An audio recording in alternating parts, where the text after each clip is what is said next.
Hola, ¿qué tal? Gracias por acompañarnos hoy en La Transformación. Soy Eduardo Casillas y estoy con Paola Medina. Y yo estoy, Eduardo, muy preocupada por la oposición. Creo que eso de llegamos en 10 minutos, no menos en 15, que yo pensé que era vil valemadrismo pacheco oligarca, resulta que es un trastorno crónico de calculitis fallida. A ver, ¿estás afirmando que tienen cálculos en los riñones y por eso siempre se mean fuera de la basílica? Algo así. Solo que no tiene que ver con los riñones, pero sí con la falta de contención y la expulsión de desechos. Me refiero a que siempre les falla el cálculo y obran mal. Curioso que calculan más para ellos y menos para los otros y siempre se equivocan. Por eso hay que asesorarse con ellos, porque mientras que a nosotros de pronto nos puede fallar el cálculo, a ellos nunca les falla el fallo del cálculo. Y a veces ni calculan, como el presidente de Ecuador, que no maneja los enteros y quiso hacer operaciones con números irracionales. El presidente Andrés Manuel López Obrador dijo que el día de mañana informarán sobre la denuncia que México interpondrá contra Ecuador ante la Corte Internacional de Justicia. Por ahora, adelantó que México cuenta con el apoyo de muchos países del mundo. A pesar de que Ecuador insiste en no reconocer el error, pues en la reunión de ayer con la CELAC, el canciller de aquel país solicitó que las normas se modifiquen. El junior que tienen de presidente lo que quiere es que se cambien las reglas para que se valga asaltar embajadas. Y si quieren, entramos al debate de si se deben modificar las normas. Eso siempre ayuda para dimensionar la inviolabilidad de las sedes diplomáticas. Y aún si decidimos que cualquier país puede entrar como ladrón con pistolas a las embajadas que se les dé la gana, no les va a servir para nada porque los cambios a las normas no son retroactivos. Pregúntenle al banco.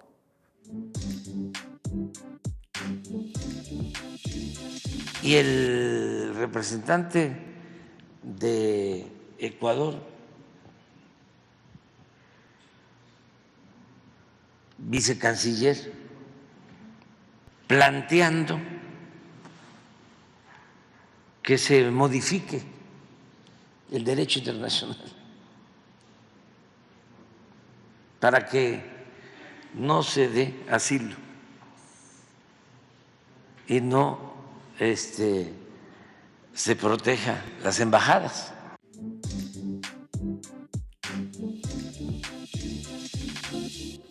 Entre los apoyos recibidos está el del presidente de Brasil, Lula da Silva, con quien el presidente Andrés Manuel López Obrador sostuvo una llamada telefónica el día de ayer.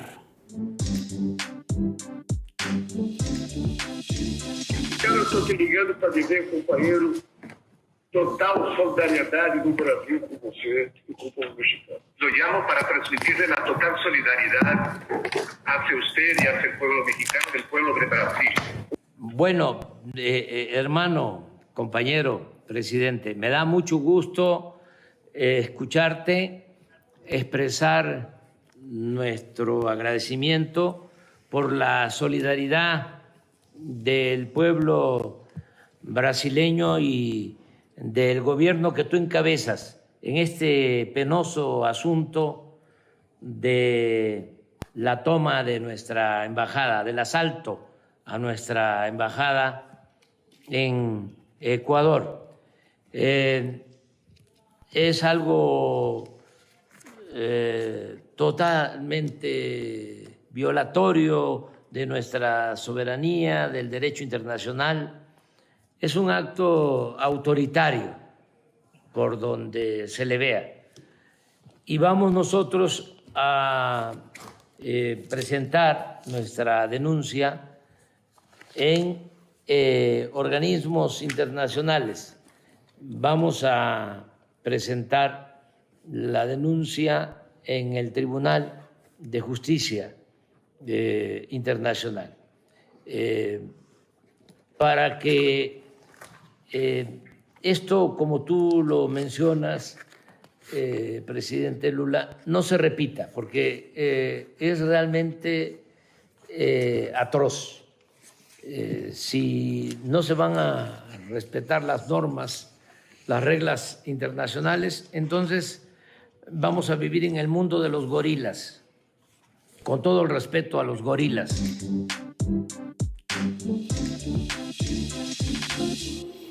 El presidente también agradeció la postura de su homólogo estadounidense Joe Biden, ya que después de que se le enviaron los videos de lo que pasó en la embajada mexicana en Ecuador, Biden envió un mensaje mucho más enérgico que el primero, que estuvo un poco o mucho tibio. Y es que no es lo mismo cuando te dicen asaltaron la embajada que cuando ves a los policías apuntarle a un ministro en su sede.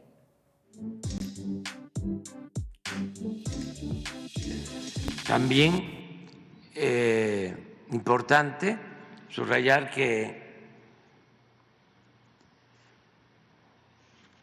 envié el fragmento del video al presidente Biden, que seguramente no lo conocía, no le habían informado, y por eso la postura inicial del gobierno de Estados Unidos, ambigua,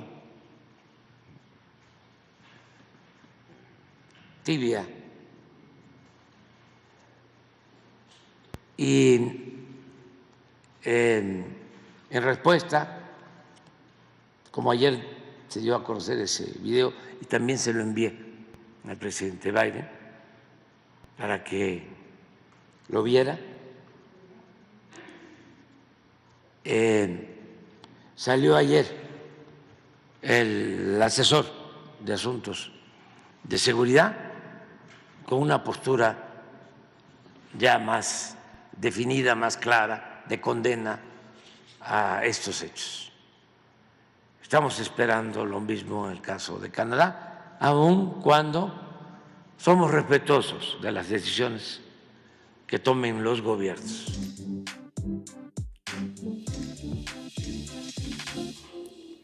Somos respetuosos a diferencia de Ecuador y somos libres y democráticos a diferencia de Canadá, que su primer ministro es otro hijo de papi y lleva ahí desde que entró el emperador Samarripa de fiscal a Guanajuato. Y no se le ve que quiera irse a la quinta del presidente, ¿eh? Tampoco a Loret ni a la bola de desinformadores que insisten en ir en contra de la Cuarta Transformación. Y se aprovechan de personas que siempre despreciaron.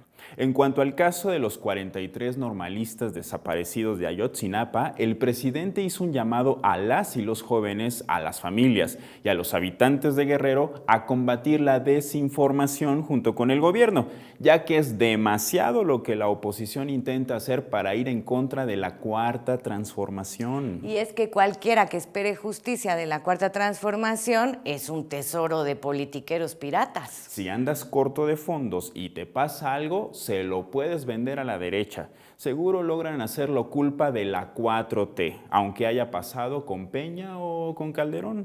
Ahora los padres son como millonarios solteros, tienen que cuidarse de que no los quieran por su fortuna. La fortuna no siempre te vuelve afortunado.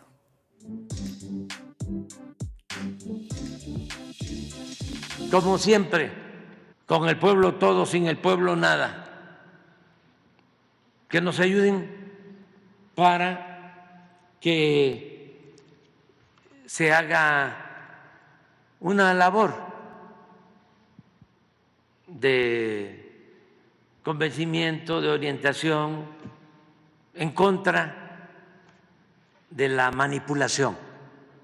También un llamado a los papás de los muchachos que estudien en Ayotzinapa, a las mamás, a los familiares, que estén pendientes, y a los jóvenes, porque ser joven y no ser revolucionario es una contradicción.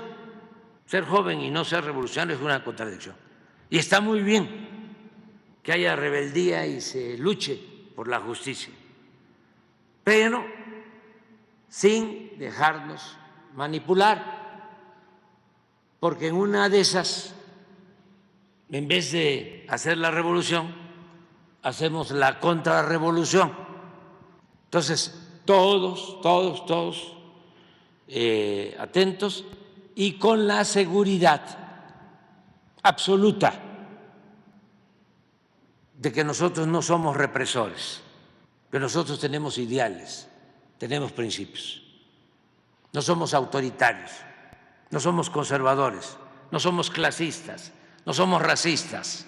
Nosotros estamos aquí porque estamos llevando a cabo una transformación de la vida pública del país para conseguir entre todos y desde abajo una sociedad mejor.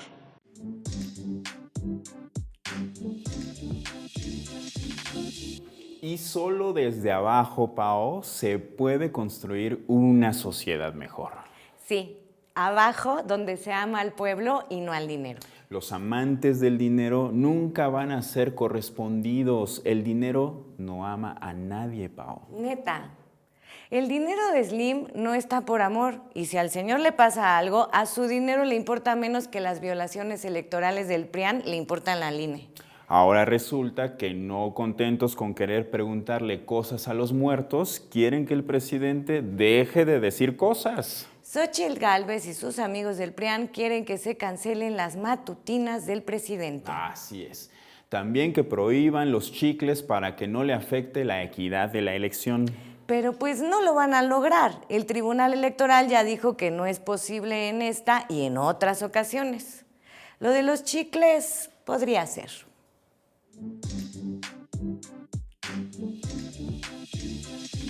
Quieren censurar las mañaneras. Están pidiendo que se cancelen las mañaneras. ¿Ustedes qué opinan? No, a la gente también. O sea,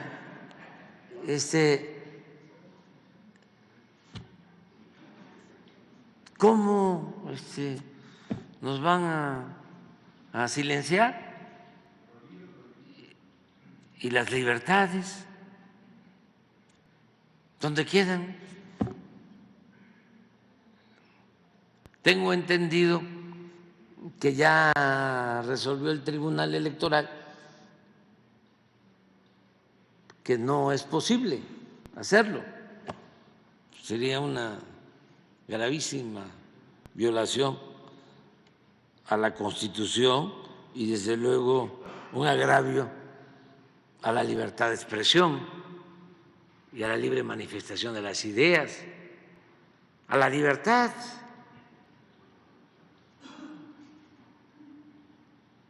Pero no sé qué les está pasando, están muy nerviosos, pero que se serenen, se tranquilicen,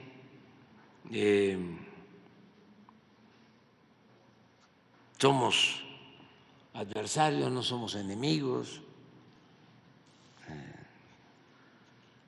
vamos a abrazarnos, a respetarnos mucho.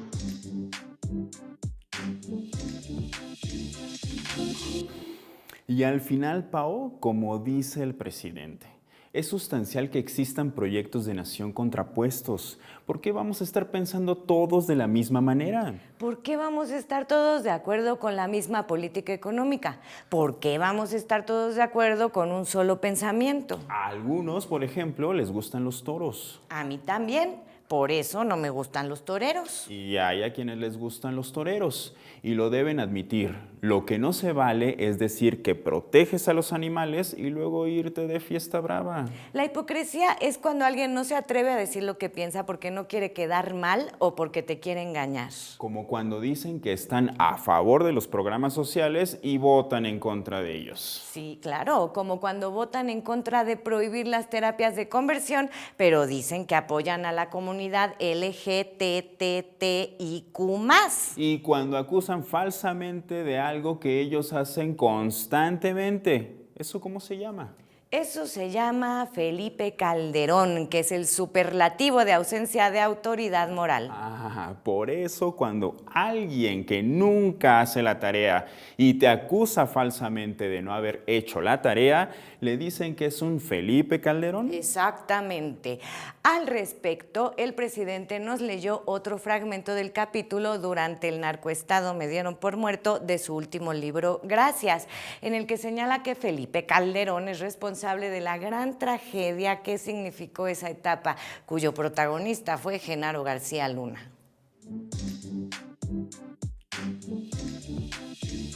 Consciente o no, Calderón es responsable de la guerra, de la gran tragedia que significó esa etapa, cuyo protagonista fue Genaro García Luna, nada menos que su secretario de Seguridad Pública, su brazo derecho, actualmente sentenciado en Estados Unidos por asociación delictuosa y otros delitos graves relacionados con el tráfico de drogas y la violencia.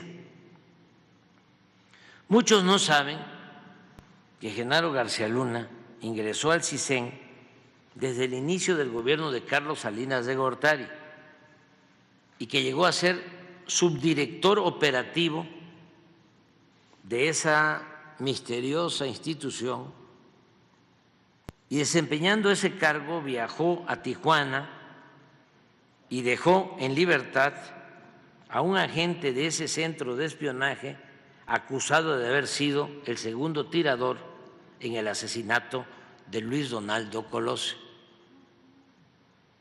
Sobre esto último, no sé si Calderón estaba enterado o no, pero sigo pensando que nunca imaginó lo que habría de provocar con su guerra contra el narcotráfico, y tampoco creo que haya actuado de manera deliberada ni directa en actos criminales.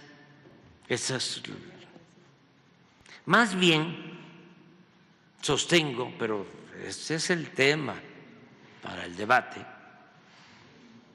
que la falta de principios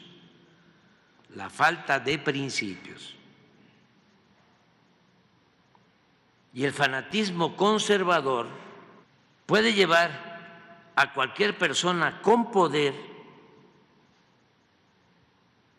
la falta de principios y el fanatismo conservador puede llevar a cualquier persona con poder a emprender acciones represivas con odio enfermizo para imponer el orden, aunque lo logre de manera inhumana y cruel. Ese es el conservadurismo.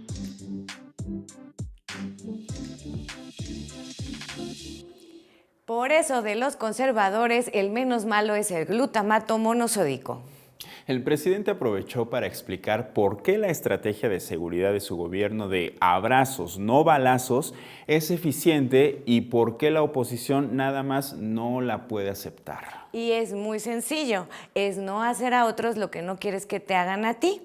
Un consejo, si te lo van a dar a ti, te recomiendo escoger los abrazos. Pero ¿cómo le explicas a los que quieren que les hagan a ellos lo que no quieren que les hagan a los demás? La oligarquía quiere que le condonen impuestos a ellos, pero que paguen los viene.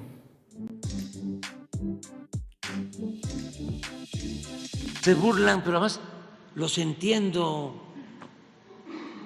O sea, no me causa ninguna molestia, porque pensamos distinto.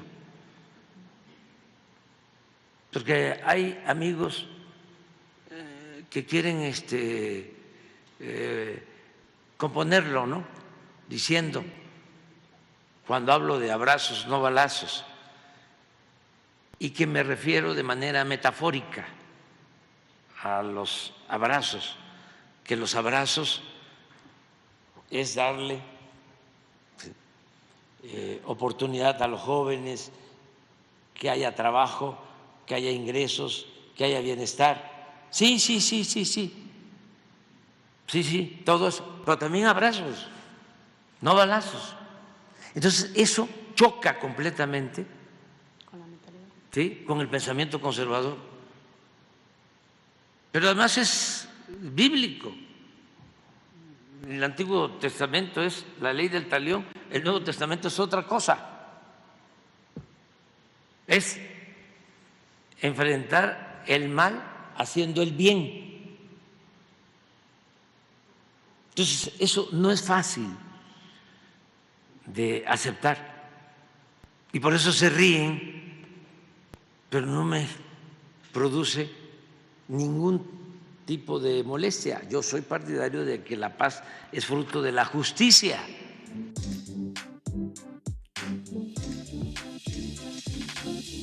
Y el árbol de la justicia da los frutos más sabrosos. Por eso, Pao, uno se queda en paz.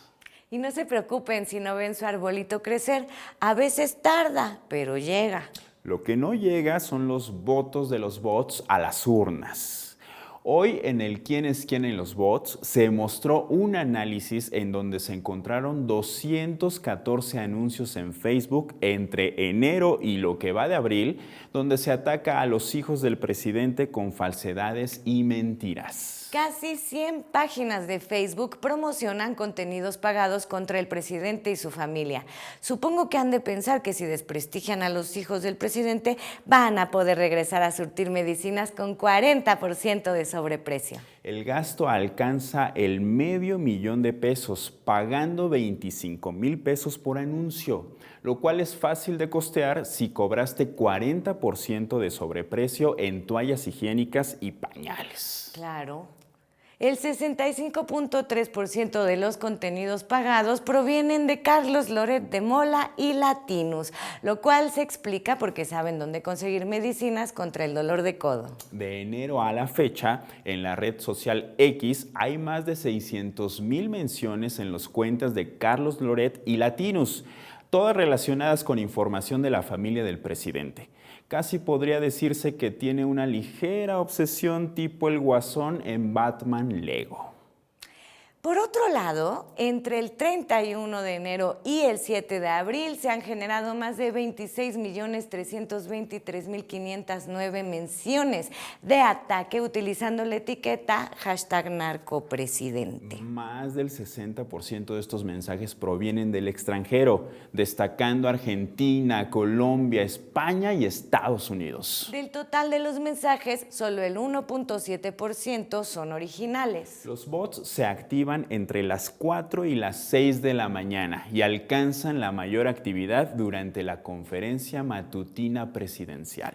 A veces se distraen peleándoselos entre ellos cuando uno de sus medios chayoteros se sale del huacal y dice la verdad. Hace poco le pasó al Reforma y recientemente con Loret por decir que Claudia Sheinbaum había ganado el debate. Y Claudia Sheinbaum podrá ganar el voto de Loret, pero Loret nunca ganará nuestra confianza. No se preocupen, fachos, es una estrategia. Loret está con ustedes y con todos los que mienten. Como los que dicen que Jorge Glass es un delincuente, pero no dicen que los que lo acusan sí lo son. En el ¿Quién es quién en las mentiras? Se expuso un video de infodemia de las noticias falsas sobre el asalto a la Embajada de México en Ecuador. Falso que México no podía otorgar asilo político al ex vicepresidente Jorge Glass. Falso el mensaje del presidente Andrés Manuel López Obrador tras la invasión a la Embajada mexicana en Ecuador. Falso que el ex vicepresidente Jorge Glass regresó a la Embajada mexicana en Quito.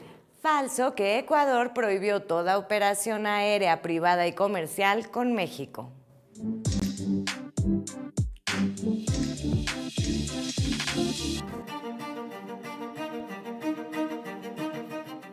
El ataque a la embajada mexicana en Ecuador vino acompañada de una serie de noticias falsas.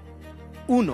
Falso que México no podía otorgar asilo político al ex vicepresidente Jorge Glass. Comentaristas justificaron el ataque a la embajada mexicana en Ecuador diciendo que México protege a delincuentes al darle asilo político a Jorge Glass. El viernes 5 de abril, la canciller mexicana Alicia Bárcena aseguró que en congruencia plena con las convenciones internacionales, México otorgaba asilo a Jorge Glass y confió en que el gobierno de Ecuador disponga del salvoconducto cuanto antes.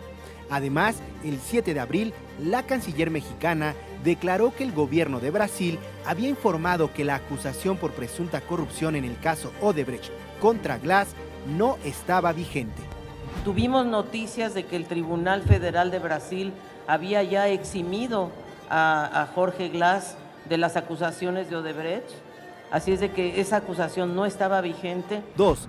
Falso mensaje del presidente López Obrador tras invasión a la Embajada de México en Ecuador. El 6 de abril, usuarios de redes sociales publicaron un video del presidente López Obrador asegurando que se refería al ingreso de la policía ecuatoriana a la Embajada de México en ese país.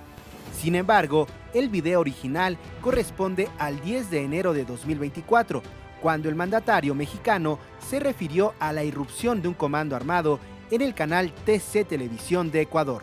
3. Falso que el exvicepresidente de Ecuador, Jorge Glass, regresó a la embajada mexicana en Quito. Horas después de que Jorge Glass fuera sustraído de la Embajada de México en Quito, una cuenta apócrifa del exvicepresidente de Ecuador publicó información falsa que aseguraba que estaba de vuelta en la embajada mexicana. 4. Falso que Ecuador prohibió toda operación aérea privada y comercial con México. La Dirección General de Aviación Civil del Ecuador aseguró que es falso que haya prohibido toda operación aérea privada y comercial con México, como llegaron a afirmar usuarios de redes sociales. Infodemia.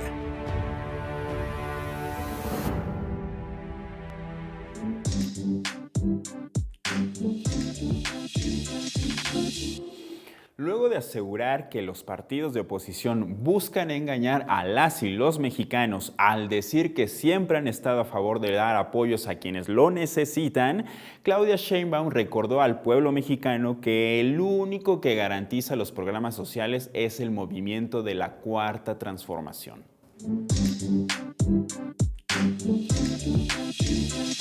Hoy fueron los del PRIAN al INE a arrodillarse, a pedirles que por favor el INE haga una campaña para decir que ellos no van a quitar los programas sociales. ¿Ustedes les creen? ¿No han oído un expresidente del PRIAN que dijo que los huevones no caben en el gobierno y tampoco en el país? Ya se acabó que estés recibiendo programas sociales. A trabajar, cabrones, como dice Xochitl. ¿Ya vieron? ¿Ya habían oído eso? Ellos no creen en los programas sociales. Ellos no creen en los derechos del pueblo de México. Ellos no creen en la pensión universal a adultos mayores.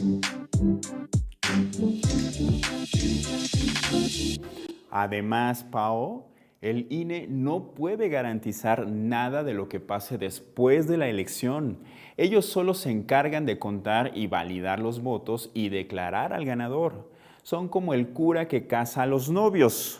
Lo que hagan en el matrimonio le vale 3 kilómetros de chorizo. Lo que haga el ganador en su gobierno no le incumbe al INE en absoluto, y que algo esté en la Constitución solo significa que se necesita mayoría calificada para quitarlo. Y de eso se trata el Plan C, de tener la mayoría para poder hacer las reformas que necesitamos y para que la oposición no pueda quitar los programas sociales. Estas bases son para que la oposición tenga mucho esfuerzo que hacer para retrogradar nuestros derechos, pero para que sea definitivo, nosotros necesitamos de todas y todos los mexicanos. Por eso, desde Nezahualcóyotl, Claudia Sheinbaum hizo hincapié en que para lograr que los programas sociales sigan llegando a los hogares mexicanos, es indispensable que el próximo 2 de junio se vote a favor de la continuidad de la 4T, pues destacó que con la victoria del Plan C, los apoyos serán un derecho constitucional. Que nadie se quede sin votar este 2 de junio. A votar por Claudia Sheinbaum y las y los candidatos de la coalición Sigamos Haciendo Historia. Historia que escribimos juntas y juntos y que la 4TV transmite en tiempo real. Y con información real.